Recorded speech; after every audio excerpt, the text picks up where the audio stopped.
चलिए, good evening to all of you. शुरू करते हैं। और आज का जो आपके पास फर्स्ट क्वेश्चन है वो है, हरियाणा में प्रथम बार राष्ट्रपति शासन कब लागू किया गया था? प्रथम बार राष्ट्रपति शासन कब लागू किया गया था? कमेंट में अपने आंसर देते रहो।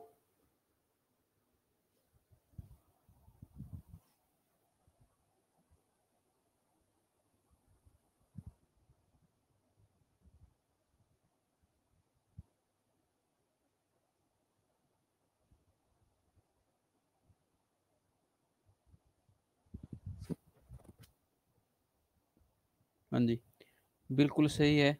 ठीक है, आपका जो नवंबर है, किसमें? नवंबर 1967। नवंबर 1967 में क्या था? हरियाणा में प्रथम बार राष्ट्रपति शासन लगा था आपका।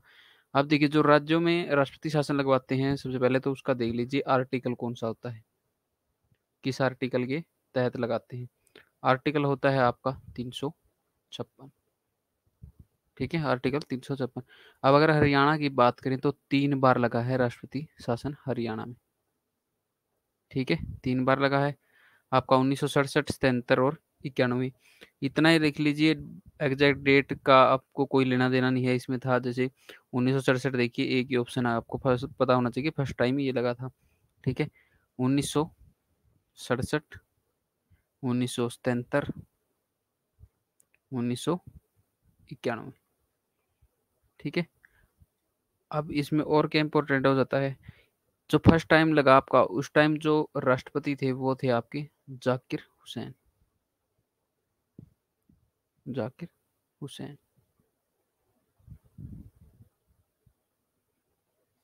सेकंड टाइम जब लगा तो राष्ट्रपति थे आपके बी डी जती। बी डी जती। ठीक है, उसके बाद जब थर्ड टाइम लगा तब थे आपके आर वेंकट रमन। आर वेंकट रमन। ठीक है, ये तीनों टाइम में आपके क्या थे? राष्ट्रपति थे। और आपका जो है आर्टिकल किसके अंदर? आपका 356 के अंदर है, जो राज्य के अंदर क्या है कि राष्ट्रपति शासन लागू कर सकता है। चलिए नेक्स्ट है, हरियाणा में स्थित मोरनी की पहाड़ियों का उच्चतम बिंदु कौन सा है?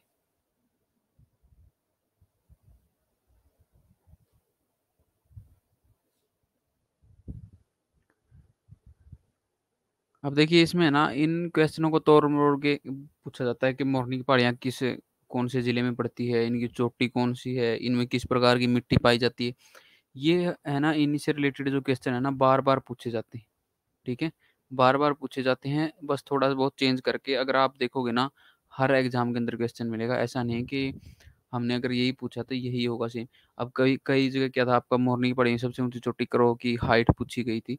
तो इस तरह से अलग अलग तरह से मतलब क्या है, इनके क्वेश्चन पूछे जाते हैं।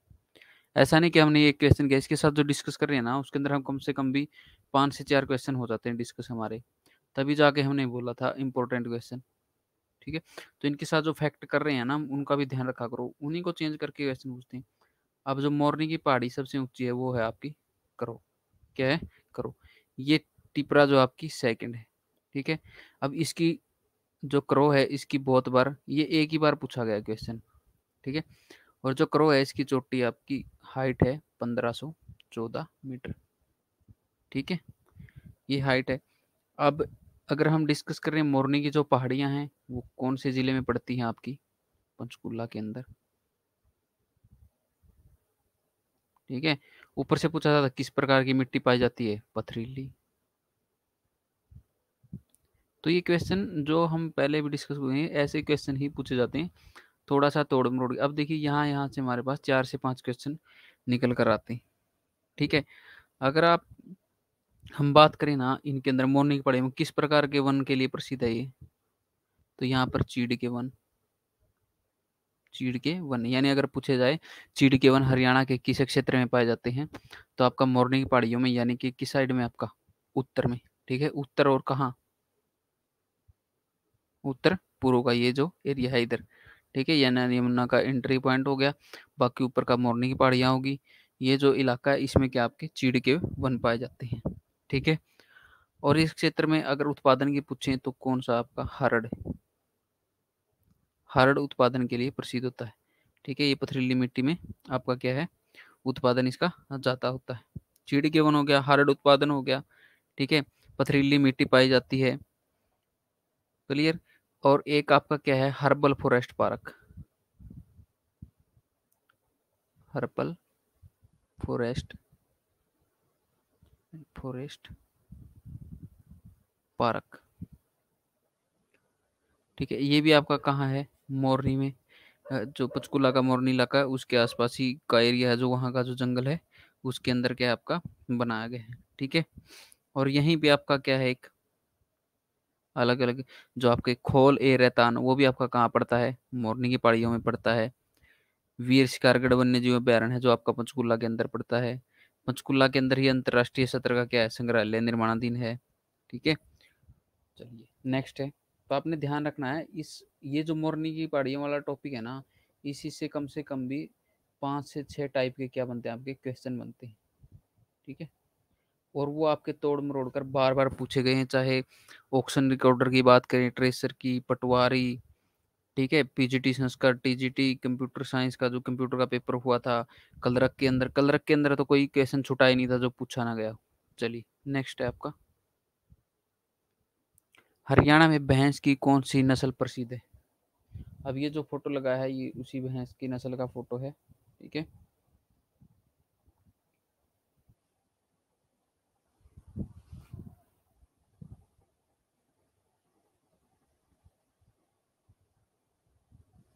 हाँ जी,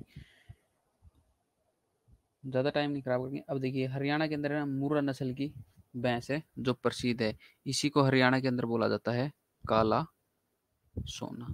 क्या बोला जाता है, काला सोना, ठीक है। काला सोना बोला जाता है किसको, मुर्रा नस्ल की भैंस को। एक आपका सबसे फेमस स्लोगन है एक, जिसके घर काली,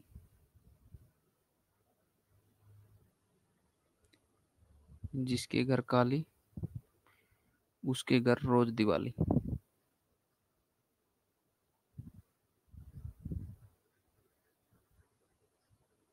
अब देखिए दिवाली पे लोग मिठाइयाँ लाते हैं ना, ठीक है ना, तो उसी से रिलेट किया, अगर जिसके घर काली यानी भैंस है, अच्छा दूध दे रही है, तो उसके घर में बहुत सी मिठाइयाँ जो आपकी किससे बनती है, दूध से ही बनती है ना। तो कभी भी चाहे जब जब मन मन मर्जी करे उसका, तभी क्या कर लेगा आपका, कुछ भी बना लेगा, खीर बना ले, मिठाई बना ले, खोया निकाल ले, उस टाइप से। तो आपका एक मेन रखना आपने मुर्रा नस्ल, मुर्रा नस्ल को हरियाणा क्या बोला जाता है, काला सोना बोला जाता है। इसी से संबंधित है आपका 2 से 3 बार पूछा गया है, हरियाणा के अंदर पशुओं के लिए, ठीक है, यानी जो पशुओं की इनकी सुरक्षा के लिए एक योजना शुरू की गई थी, पशुधन बीमा योजना। पशुधन बीमा योजना, यानी कि अचानक अगर आपका पशु है जो किसी कारणवश डेथ हो जाती है, मर जाता है, ठीक है, तो उसके लिए कुछ ना कुछ आर्थिक सहायता जो है सरकार उपलब्ध करवाती है किसको, आपके क्या नाम है, किस जो भी फार्मर था, ठीक है, यानी जो भी पशुपालक था उसको। ये जो शुरू हुई थी आपकी 29 जुलाई 2016 को, ठीक है। अलग अलग रेट हैं इसमें, कि भैंस पर इतना मिलेगा, बकरियों वगैरह के लिए भी है, सभी के लिए। और ये जो आपकी योजना ली गई थी ये आपका, आपने स्वामीनाथन रिपोर्ट सुनी जिस पर अभी कृषि बिलों में भी हंगामा हो रहा है, जो आपका एमएसपी वगैरह है, ठीक है। तो ये उसी स्वामीनाथन रिपोर्ट का पार्ट था, पशुधन बीमा योजना, जो कि हरियाणा के अंदर लागू की गई थी 29 जुलाई 2016 को, ठीक है। इनमें आपके सभी तरह के हैं, आपका जो गाय भैंस हैं, जो भी बड़े जानवर हैं थोड़े टाइप के, गाय भैंस ऊंट, ठीक है, सांड वगैरह है, उनका तो आपका लेते ही 100 रुपये प्रीमियम। कितना, 100 रुपये प्रीमियम होता है, 100 रुपये में कर देते हैं बीमा। और जो ये छोटे हो गए भेड़ बकरी सूअर वगैरह, इनका होता है आपका 25 रुपये में, ठीक है। उसके अलग अलग कीमत रखी है, किसी में 50,000 राशि, किसी की 60, उस हिसाब से ठीक है, इसमें जैसे छोटा जानवर है तो 5-7 हज़ार रुपये, इस हिसाब से इन्होंने क्या कर रखा है, अगर उसके कारण डेथ हो जाती है किसी कारण से तो उसको क्या है, ये मुआवजा राशि उपलब्ध होती है। ठीक है, चलिए नेक्स्ट है। हाँ चलिए, यही चल रहा है तो हमारा, अगर हरियाणा की बात करें ना, प्रति व्यक्ति औसत दूध उत्पादकता, ठीक है, वो कितनी है। हरियाणा के अंदर है ना, एक व्यक्ति की अगर बात करें इतना उत्पादन होता है 877 ग्राम आपका दूध है, जो अगर हम ऑन एवरेज बात करें तो औसतन इतना एक व्यक्ति को मिलता है डेली। ठीक है, चलिए नेक्स्ट है। और दूसरा स्थान है हरियाणा का दूध उत्पादन में, कितना, सेकंड। चलिए नेक्स्ट है। बुजली आभूषण धारण किया जाता है, यानी बुजली जो आभूषण है वो कहाँ पर पहना जाता है, माथे पर, कानों में, गले में, नाक में। ये आपके कल्चरल हैं और ये हर बार हर एग्जाम के अंदर पूछे गए हैं। ठीक है, अभी देखिए हम जो हमारा 1 जून से 5 जून,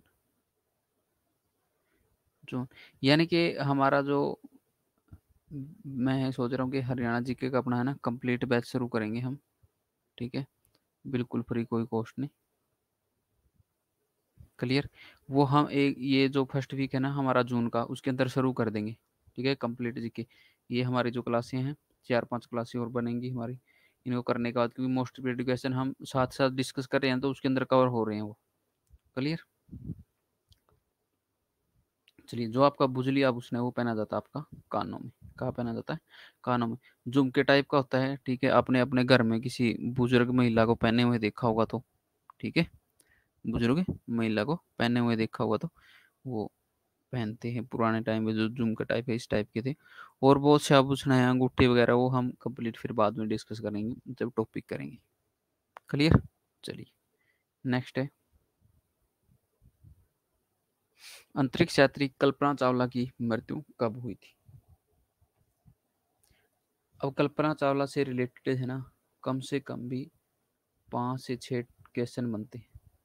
ठीक है, जो कि आपके बार बार बार बार पूछे गए हैं एग्जाम की तरफ, हर बार तोड़ मरोड़ के, किसी में किसी टाइप का, किसी में किसी टाइप का, तो आपने पूरा ध्यान रखना है इस टॉपिक का। हाँ जी, इनका देखिए सिंपल सा है, ये क्वेश्चन है ना 3 से 4 बार रिपीटेड, तो ये अकेला क्वेश्चन है। और इसका सिंपल सा याद रखो, 1 2 3, 1 फरवरी 2003, 1 फरवरी 2003, यानी कि ऑप्शन आपका डी। ये था इनका, जिस दिन अंतरिक्ष जो आपका अभियान चला हुआ था चंद्रमा का, ठीक है, उस टाइम जब इनकी डेथ हुई थी। ठीक है, अगर इनका जन्म स्थान पूछे आपसे, करनाल हरियाणा। ठीक है, और बताइए, और क्या जानते हैं इनके बारे में, जन्म बताइए इनका। चलिए,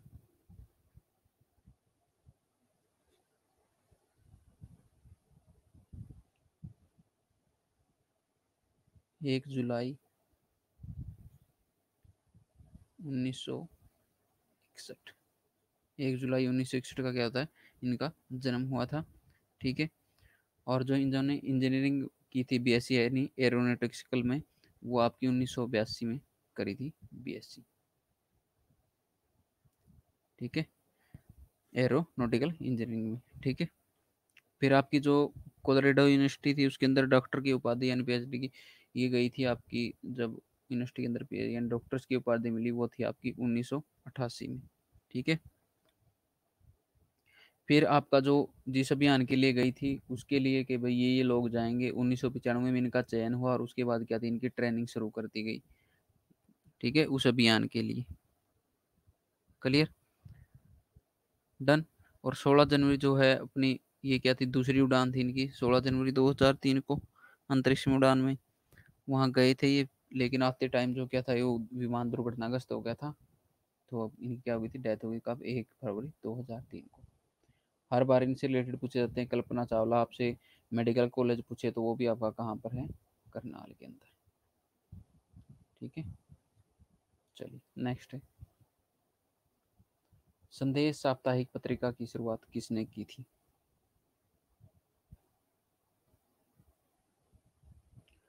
अलग अलग प्रकार की पत्रिकाएं हैं, ठीक है, उनसे संबंधित क्वेश्चन पूछे जाते हैं हर बार। ठीक है, किसने शुरू करी थी, किस डिस्ट्रिक्ट से, यानी कहाँ से छपती थी, क्या नाम था, इस तरह के बहुत से क्वेश्चन है।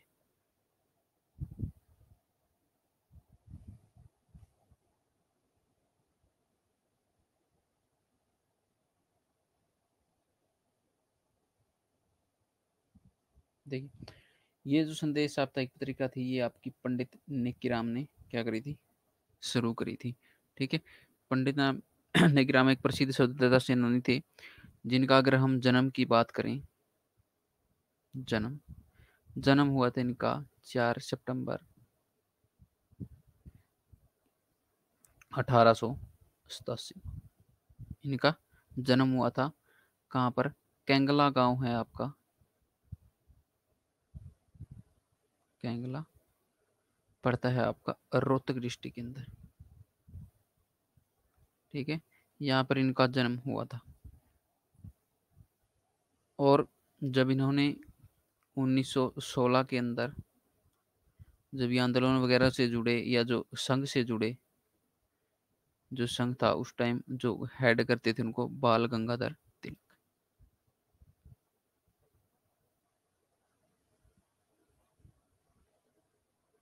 बाल गंगाधर तिलक के साथ संघ में क्या हो गए थे 1916 में, क्या हो गए थे आपके, सम्मिलित हो गए थे उसके अंदर।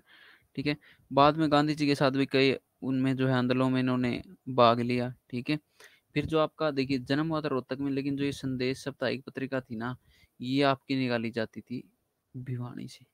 कहाँ से, भिवानी से। कहाँ से निकाली जाती थी, भिवानी से। इस चीज़ का आपने ध्यान रखना है। ठीक है, और कुछ टाइम ये है इनका अगर खास बात है कि मदन मोहन मालवीय और लाला लाजपत राय के साथ भी रहे थे। ठीक है, और सबसे बड़ी बात क्या है, अगर आपसे पूछे हरियाणा केसरी, क्या आपका हरियाणा केसरी के नाम से किस व्यक्ति को जाना जाता है, तो आपके कौन है, पंडित निकीराम। ध्यान रखना आप, मोस्ट रिपीटेड क्वेश्चन है। ठीक है, इनसे रिलेटेड जो भी बातें हैं, जन्म कहाँ हुआ था, क्लियर। चलिए नेक्स्ट।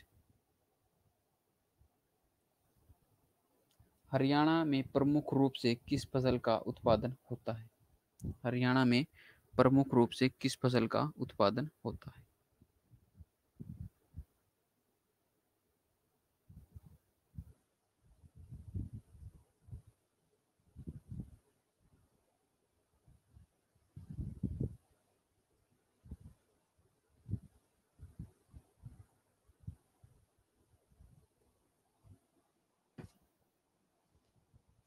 हाँ जी, हरियाणा में सबसे ज़्यादा जो पैदावार है वो आपकी किसकी होती है, गेहूं की होती है।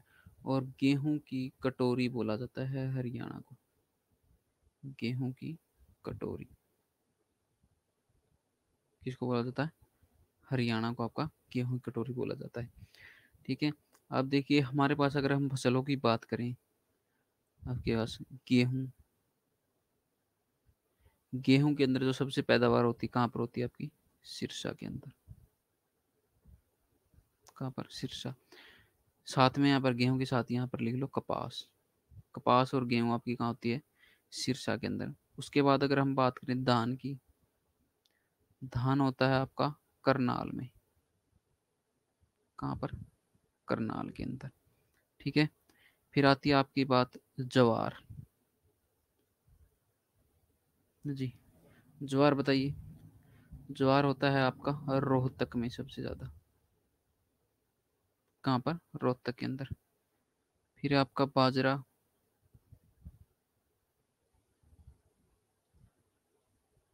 महेंद्रगढ़। कहाँ पर, महेंद्रगढ़। ठीक है, मक्का,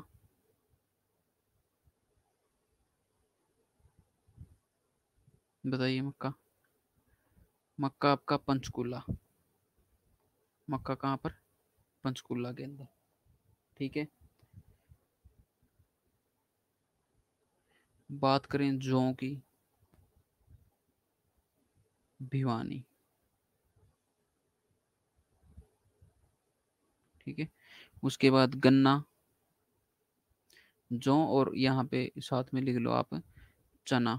चना भी आपका भिवानी के अंदर ही सबसे ज़्यादा होता है। ठीक है, गन्ना की बात करें तो यमुनानगर, कहाँ पर, यमुनानगर के अंदर। कपास हो गया आपका, सरसों,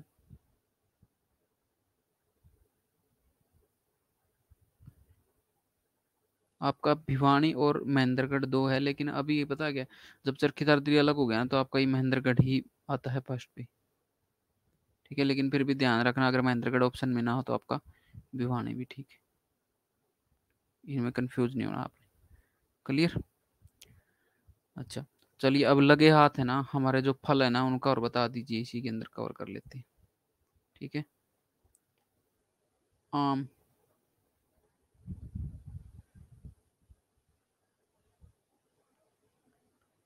आम कहाँ पर होता है आपका, नहीं भाई।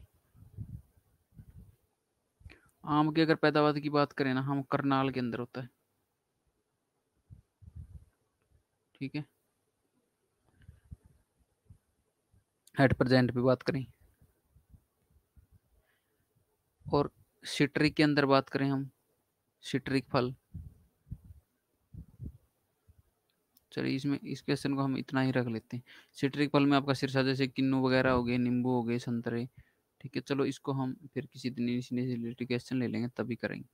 चलिए नेक्स्ट है, अकबर के समय रेवाड़ी का शासक कौन था। अकबर के समय रेवाड़ी का शासक कौन था।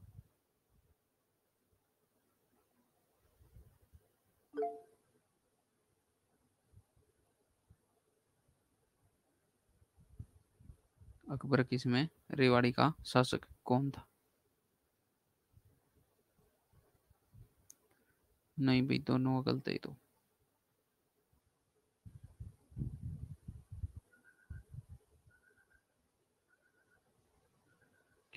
नहीं, हेमचंद्र, हेमचंद्र लिखा आ जाए या हेमू लिखा आ जाए आपके पास, हेमू लिखा आ जाए या क्या आ जाए, हेमचंद्र के साथ लिखा आ सकता है आपके पास विक्रमादित्य।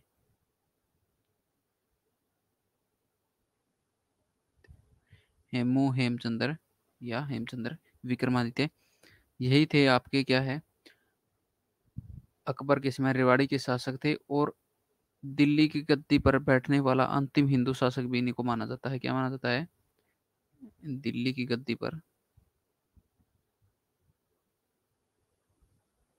गद्दी पर बैठने वाले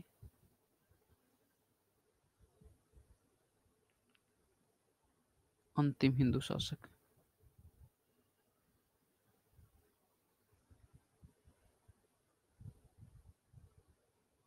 शासक किसको माना जाता है, हेमू हेमचंद्र विक्रमादित्य को। ठीक है, इनसे रिलेटेड ना बार बार क्वेश्चन पूछा गया है कि दिल्ली की गद्दी पर बैठने वाला अंतिम हिंदू शासक कौन था, हेमचंद्र विक्रमादित्य। अकबर के समय रेवाड़ी का शासक हेमचंद्र। कौन सा राज्य हेमू के नाम से प्रसिद्ध था।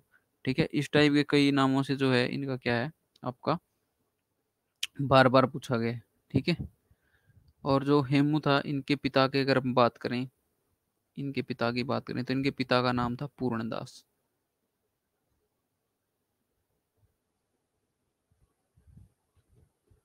पूर्ण दास नाम था इनके पिता का, जो यहाँ रेवाड़ी के निवासी थे, बाद में जो ये शासक वगैरह बना था। ठीक है, अब अगर हम बात करें इनके लिए फेमस है, ठीक है, इन्होंने जो अपना सैन्य बल था यानी अपनी जो सैनिक थे उनकी ताकत के साथ है ना, इन्होंने दिल्ली और आगरा आगरा पर कब्जा कर लिया था। कब की बात है वो, 1556 में, 1556 में। ठीक है, इन्होंने क्या था, दिल्ली और आगरा पर कब्जा कर लिया था। उसी टाइम का वही है जो बोला जाता है। ठीक है, कि जो आपका माना जाता है कि ये दिल्ली की गद्दी पर बैठे रहने वाले अंतिम हिंदू शासक थे। लेकिन बाद में क्या था, 1556 में ही आपको पता है पानीपत का युद्ध हुआ था। ठीक है, वो आपका यही माना जाता है अकबर और हेमू के बीच। तो उस टाइम हेमचंद्र जो हेमू था आपका, यानी कि जो नवंबर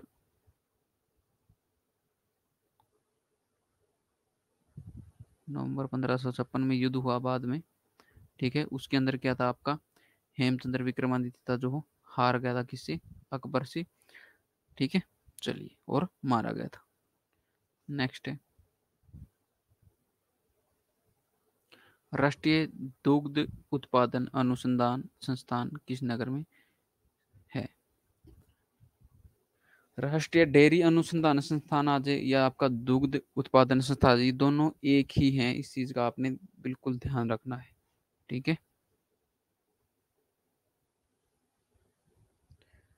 नहीं भाई, हिसार है जिनका गलत है। हिसार के अंदर अलग है वो।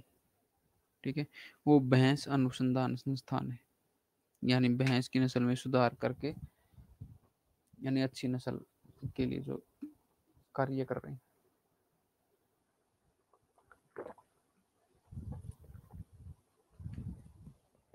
हाँ जी। ये आपका करनाल के अंदर। ठीक है। करनाल के अंदर कई और अनुसंधान संस्थान है। अगर इसकी बात करें हम, राष्ट्रीय दुग्ध उत्पादन संस्थान या राष्ट्रीय डेयरी अनुसंधान, इसकी जो स्थापना हुई थी वो हुई थी आपकी 1955 फरवरी 1955 में। अब और बात करें हम गेहूं अनुसंधान संस्थान। ठीक है। यानी ये पीछे लगा लेना आप, अनुसंधान संस्थान। गेहूं अनुसंधान संस्थान आपका 1978 में। ठीक है। 1978 में। फिर आपका है राष्ट्रीय पशु आनुवंशिकी। पशु आनुवंशिकी। पशु आनुवंशिकी।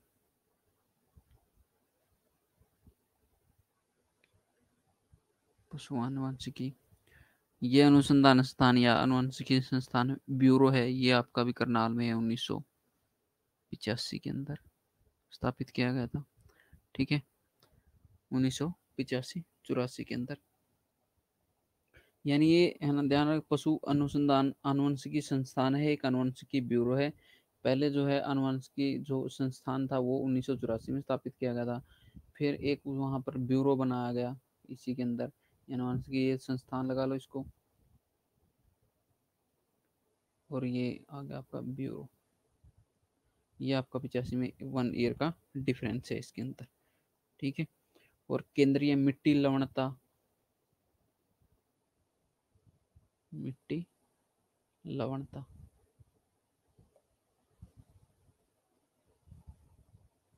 अनुसंधान संस्थान, ये आपका 1969 के अंदर स्थापित किया गया था। ये भी आपका कहाँ पर है?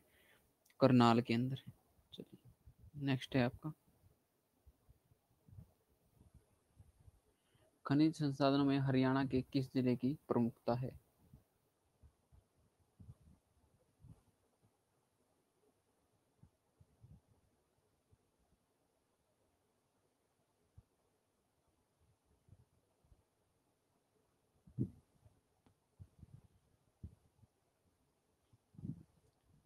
हाँ जी, ये आपका महेंद्रगढ़ है। अब इनसे खनिजों से रिलेटेड भी हमसे बार बार क्वेश्चन जो है पूछा जाता है। अब से साथ सबसे ज़्यादा अगर खनिजों की बात करें तो आपका महेंद्रगढ़ के अंदर ही मिलता है। ठीक है। अब अलग से जो सिंगल की बात करें, आपका एक है फेमस सा कांच बालू, और है आपका चीनी मिट्टी। मिट्टी, ये दोनों चीज़ें आपकी कहाँ मिलती हैं? गुरुग्राम के अंदर। कहाँ पर? गुरुग्राम के अंदर। फिर आपका है बजरी।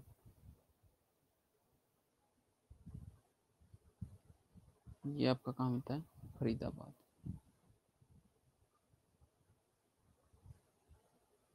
कहाँ पर मिलता है? फरीदाबाद के अंदर।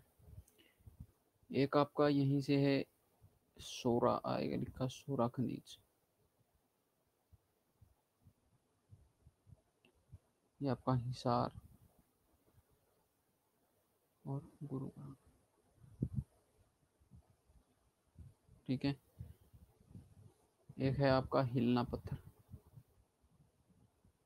हिलना पत्थर।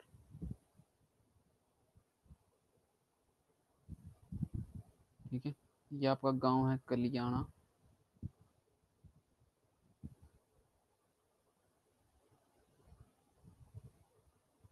जो आपका भिवानी के अंदर पड़ता है। कहाँ पर? भिवानी के अंदर, ठीक है।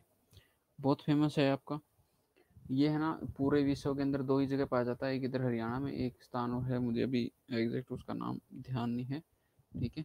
भारत देश में ही है। अब इसके पीछे है जो स्टोरी है कि अगर इस पत्थर को आप अपने घर पर लेके जाओगे तो आपके क्या है, घर पर हानि होना स्टार्ट हो जाएगी। इसी डर से ही अभी तक जो है आपका क्या हुआ है, बचा हुआ है। होता क्या है कि ये थोड़ा सा आपका जो है लचीला पत्थर होता है, ठीक है। क्या होता है? लचीला पत्थर होता है। स्लेट पत्थर की बात करें हम, ये भी आपका कहाँ पर पाया जाता है? स्लेट पत्थर,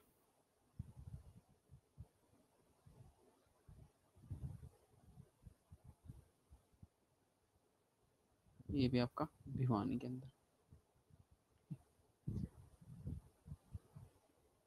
चलिए, थैंक यू। आज के लिए इतना ही था।